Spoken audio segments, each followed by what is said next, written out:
Hi hello అండి అందరికీ నమస్కారం అండి ఫ్రెండ్స్. ఇక వారసత్వ భూములపై గుడ్ న్యూస్.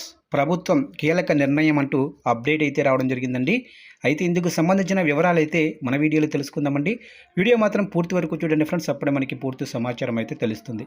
లేట్ చేయకుండా టాపిక్లోకి వెళ్ళిపోదాము. ఇక వారసత్వ భూముల బదలాయింపు ప్రక్రియను మరింత సులభతరం చేస్తూ ఆంధ్రప్రదేశ్ ప్రభుత్వం కీలక నిర్ణయం తీసుకుంది. ఇకపై వారసత్వ భూములకు ఆటో మ్యూటేషన్ విధానం అమలు చేయనుంది. దీంతో భూముల రిజిస్ట్రేషన్ పూర్తయిన వెంటనే రెవెన్యూ రికార్డుల్లో వారసుల పేర్లు నమోదు కానున్నాయి. ఇప్పటి వరకు వారసత్వ భూముల మ్యూటేషన్ కోసం ప్రజలు రెవెన్యూ కార్యాలయాల చుట్టూ తిరగాల్సి వచ్చేది. దరఖాస్తులు, పరిశీలనలు, అనుమతుల ప్రక్రియ కారణంగా ఆలస్యం జరిగేది. కొత్త విధానంతో ఈ ఇబ్బందులకు చెక్ పడనుంది. వారసత్వ హక్కుల బదలాయింపులో పారదర్శకత పెంచడంతో పాటు ప్రజలకు సులభమైన సేవలు అందించాలనే లక్ష్యంతో ప్రభుత్వం ఈ నిర్ణయం తీసుకున్నట్లు తెలుస్తుంది.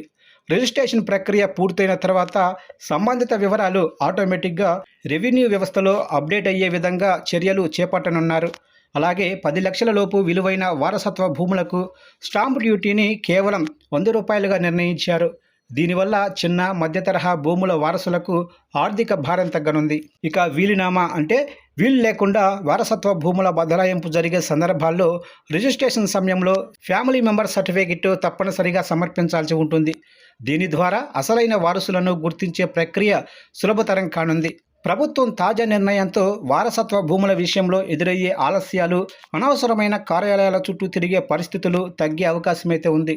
ఈ కొత్త విధానం భూ పరిపాలనలో కీలక మార్పుగా అధికారులు భావిస్తున్నారు.